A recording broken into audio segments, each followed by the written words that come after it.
I wanted to have a moon theme because I fucking love the moon, and then Jerry just started reading off words to come after Luna, and we landed on Motif. And we did not know about the breast pump. So we see the breast pump as an added bonus. Actually, if somebody from the breast pump company sees this, we'd be open to a partnership, and we'd be happy to sell the breast pumps to any pregnant ladies that come to our gigs. And we'll sign them as well.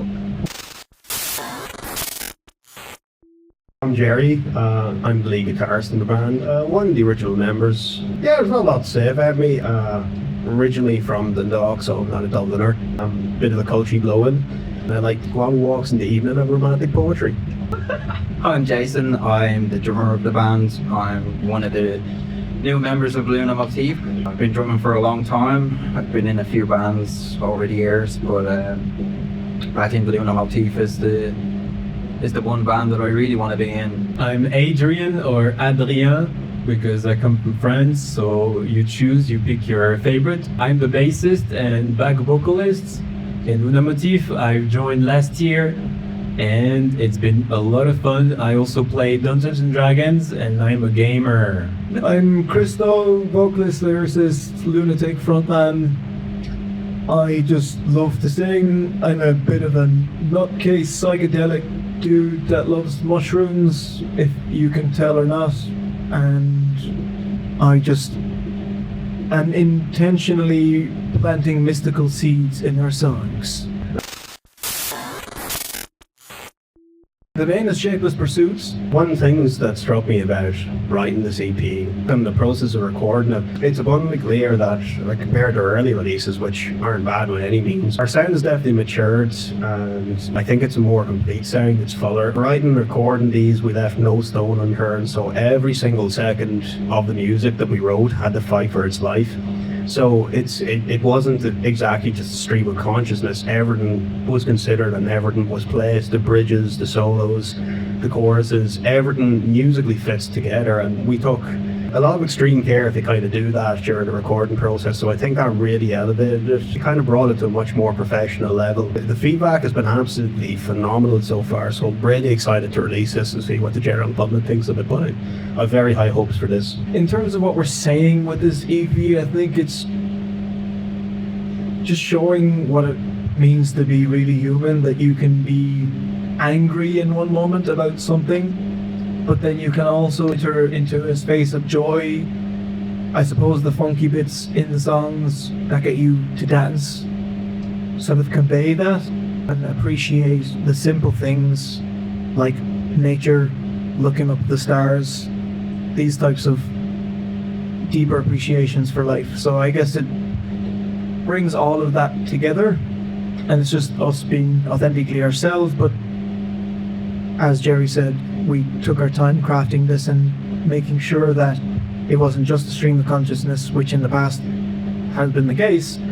This was a lot more intentional in terms of the sound, the cohesive sound. It really feels like an EP. It really feels like a body of one. I don't know, cataracts, tired eyes. I think the song's about bum sex. I'm joking. I believe the song is about Snakes. Yeah, I honestly think the song's about someone feeling emotionally attached to a woman. I love it. It was my favorite one, I think, in the EP, and I pushed to make it the single that we were using to promote everything. Loving the bass line, very beefy, and yeah, it's a powerful one. Yeah, it's all of those things, especially the bum sex. Yeah. But like cosmic bum sex.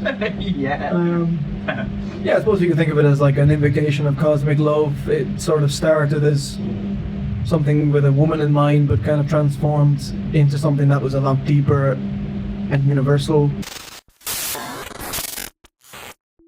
It was actually done on the day. I arrived, I remember the night beforehand, I knew I had to record the solo for Fire in Your Eyes, and I had the backing track, and nothing really sounded right, and I was trying to come up with different things, this and that, and this and that. And it didn't really work. Everything just sounded kind of basic. So when I came to the studio the next day, the guys hadn't actually arrived. So I recorded several solos, And then I came up with one where I followed the chord progression initially, and then afterwards I kind of did this chromatic, almost Randy Rhoads-esque run up the guitar.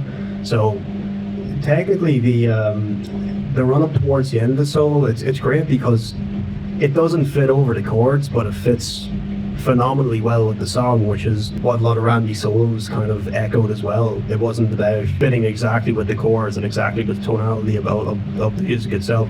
It's how it fits in with the feel of it.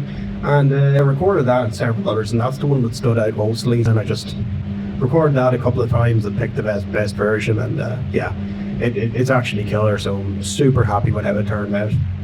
And in terms of how we come up with stuff like that, it'd be mainly me, but I mean, if the guys have ideas, I'm open to it as well.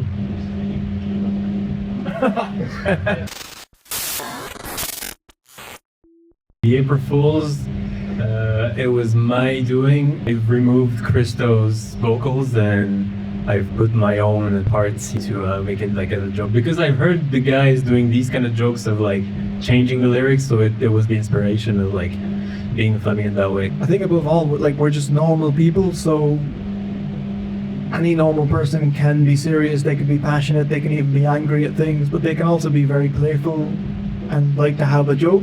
And majority of us are also Irish, we're also known for being sort of a silly people, so naturally, yeah, we don't really take ourselves too seriously, but also there is a lot of passion that goes into the music, and the music is almost like our baby. Also, in a sense, there is a very deep, big emotional intention behind everything, but we also want to give people the experience of being able to go into those deeper spaces, but also come out of it and still just play and dance and have fun. Just normal people with a sense of humour, and we like to show that so that people can relate to it as well. It also builds a sense of kind of camaraderie between all of us as well, to joke around and stuff like that. I enjoy writing music, I enjoy jamming, I enjoy the entire process, and I enjoy to build up the gigs.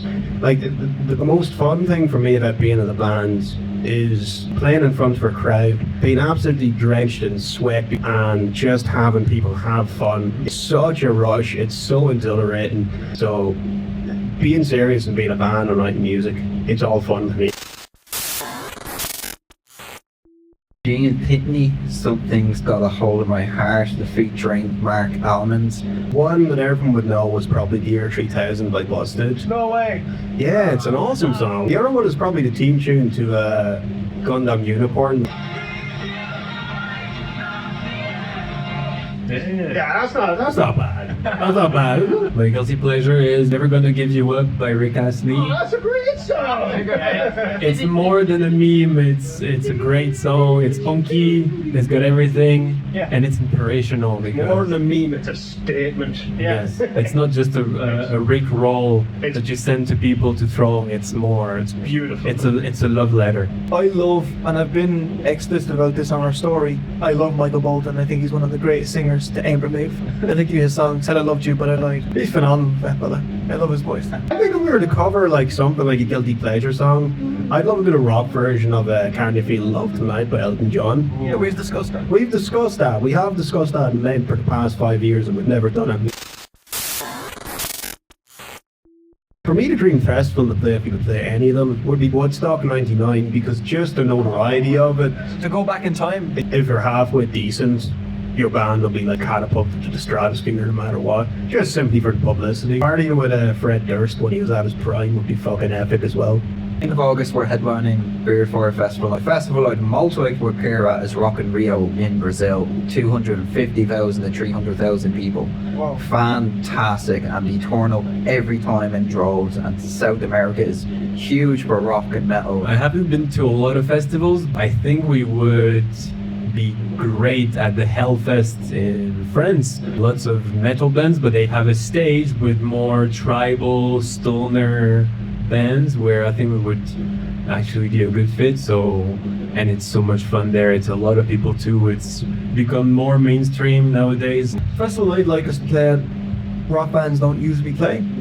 It's called Boom Festival. It was psychedelic rock bands that were on the softer side, and I would like to see them add heavier bands in, and I'd love for us to sort of pioneer that for them, because I do think that we would have a great time as a group there. First of all, we would meet some great people, but just the whole experience is really touching when I was there, and some of our lyrics as well would really suit that place because it's sacred land in Edania Nova Lake in Portugal.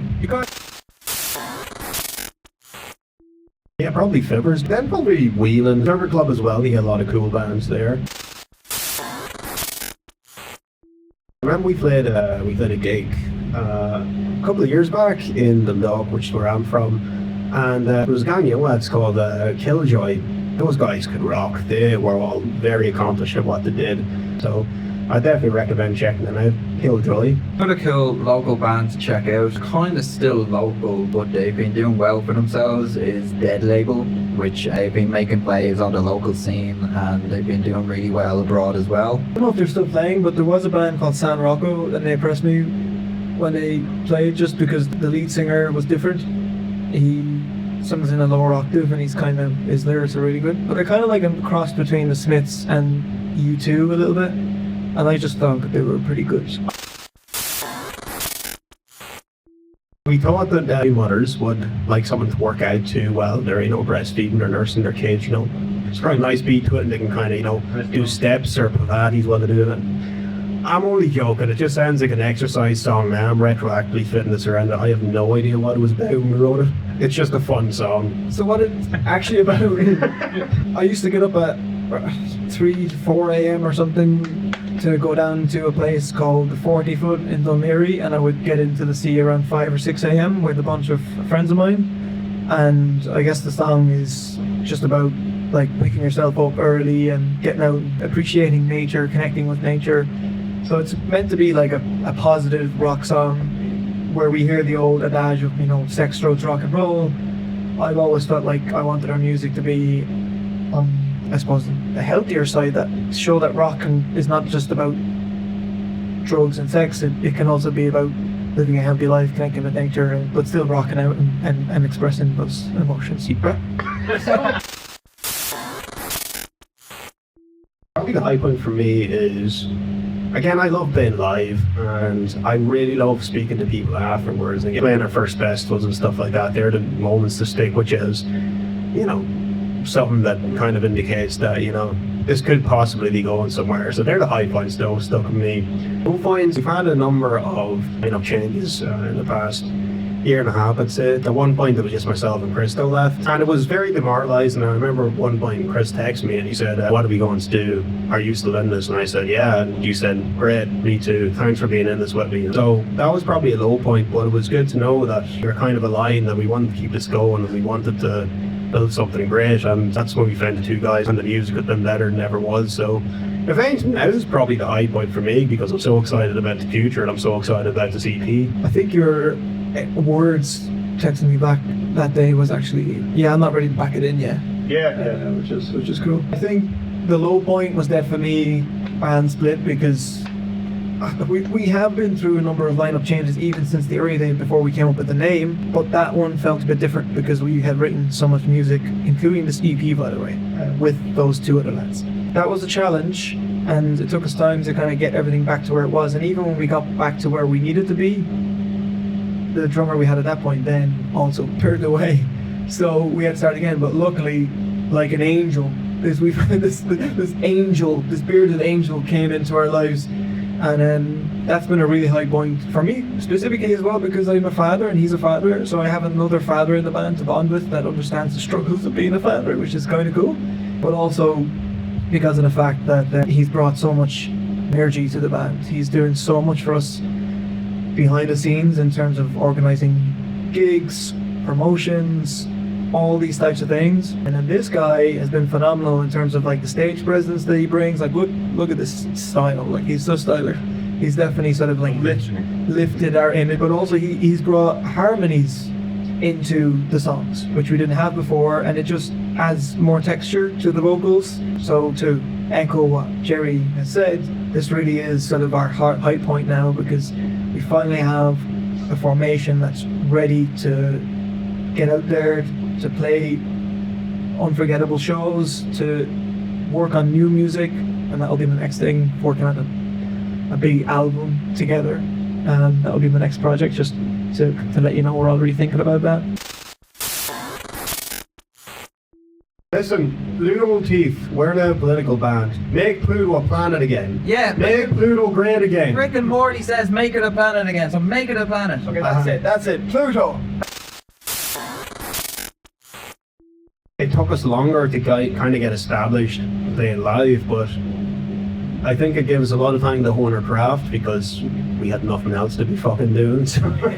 Yeah, I think it was both a blessing and a curse. Mostly a blessing, to be honest. It meant that our first gig, which Adrian was at, by the way, in the crowd at that point, dressed as a pirate Dracula. He threw his G-string at us as well. He threw his G-string at us, and we just knew that guy's going to be the bassist in 3 years and 4 years. When we did play our gig, it was in between 2 lockdowns, and it just meant that gig was so powerful for us because the people that were there were so hungry for a gig that even when we look back in footage now, and we hear how bad we were compared to now, the crowd was really into it, and that gave us the encouragement to continue writing songs and getting into a flow of playing loads of shows and getting better and better.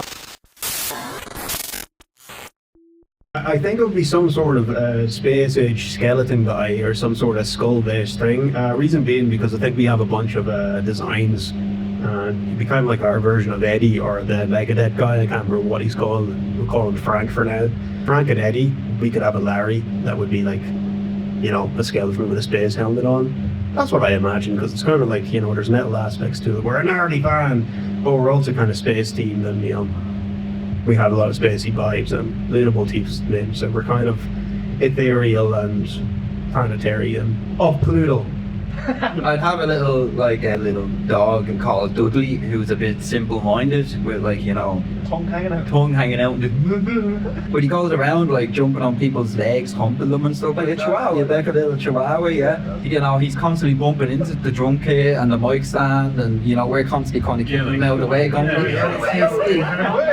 Okay, so I'd like to remind the band that we already have a mascot called Poppy, and it's my cat, and it was featured in some of the videos we posted on TikTok and Instagram. On stage, she's gonna fucking freak the shit. Oh no, maybe she won't. Just be the shit. No, she's mean. She's a mean cat. Yeah, so she would jump on people's faces and scratch everyone. I think we should get a chimp. This guy right here, Chris, though, he's unanimous. It's him. But then again, you know, I'm just trying to protect myself here as well. I'm quite the same. Yeah, birds are cameras, so any bird that you see, you don't know whether kind of, you're not going to do that kind of thing where they go like that, and that's like they're essentially a swivel camera. They're like, See, it's not me. all right, we've been Luna Motif, and thanks for listening. Have a great day.